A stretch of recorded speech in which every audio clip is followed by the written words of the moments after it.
My name's Darren Laverty. I have an important message I want to give out to all UK employers, something you ought to know right now.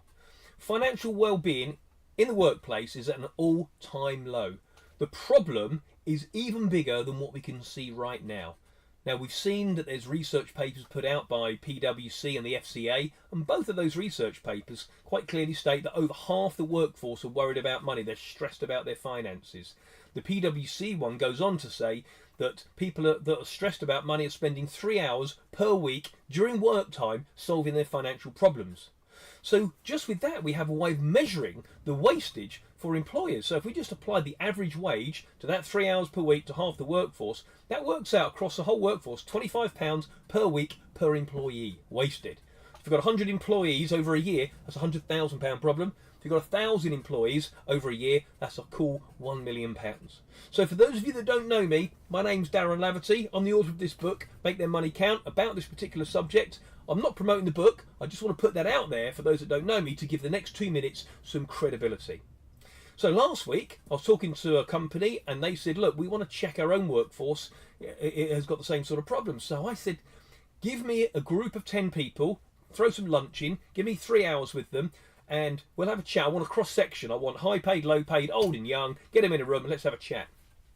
After about an hour, okay, they relaxed, we built some rapport, they could trust the situation, they knew it was confidential, they started to open up. Now, all of them had some kind of financial concerns and worries, but most of them, I suppose, were manageable. But there was 3 people who were severely stressed. And what was quite shocking was none of them needed to be stressed. They were all stressed because they didn't know something. It was just an extra piece of information. So first of all, number 1, young person, living in rented accommodation and carrying a bit of student debt. They had no vision for the future. They couldn't see how they could ever buy a property. They were stuck, and in their head they were stuck, and it was depressing them. I explained to this person 3 strategies they can adopt with their family to organise their affairs to give that individual back some future, some certainty. He couldn't believe it.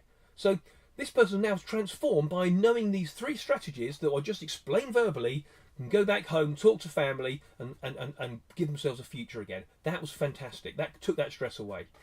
Number 2 was a middle-aged person. They had a bit more of a complicated financial situation, lots and lots of little bits and pieces that have been unresolved over the years, and the reason they hadn't dealt with them is because they were still in this mindset, because they grew up in an era where the state and employers took care of their future, and they hadn't realised they've got to take personal responsibility. So we debated and challenged until we got to the point when the penny dropped, and this individual realised they've got to take personal responsibility. And then what happened was they started to organise their thinking to pick out the most important problem and solve it now. And interestingly, what was amazing was the solution to their problems was right under their nose. It was actually inside their benefits package, but they just couldn't see it. They couldn't see it because they were in the wrong mindset before. And by that change of mindset, the whole world opened up and suddenly they had the solution. And again, that one extra piece of information changed it for that person. Third person, slightly older, getting closer to retirement. This was a lady and she said, I am worried I'm losing sleep. Now, we don't want employees that are tired. I'm losing sleep. I said, why? She said, I get my pension statement, I look at it and I scratch my head, and when I look at the income I'm going to get, I can't survive on that. It's worrying me. I've left it too late. So I said, well, hang on a moment. And I asked her a few more questions, and then I gave her a bit more information about how retirement works nowadays. And she hadn't realised the world had changed a lot. And I said, well, how do you feel about it now? And she said, I feel fine.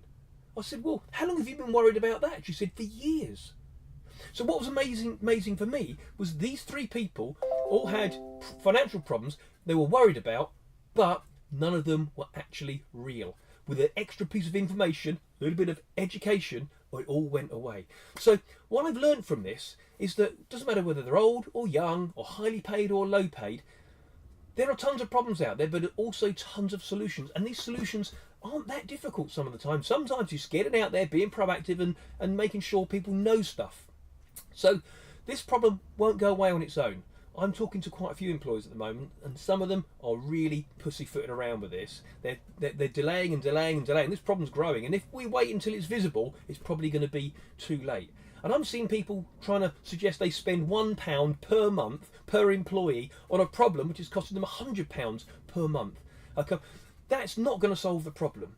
So if we leave it until it's visible, it's going to be too late. So the message I'm giving out there, this problem is bigger than we can see, but it's also easier to solve than you might imagine. We've got to get stuck in, roll our sleeves up, and go out there and put this right before it goes wrong. Thanks very much.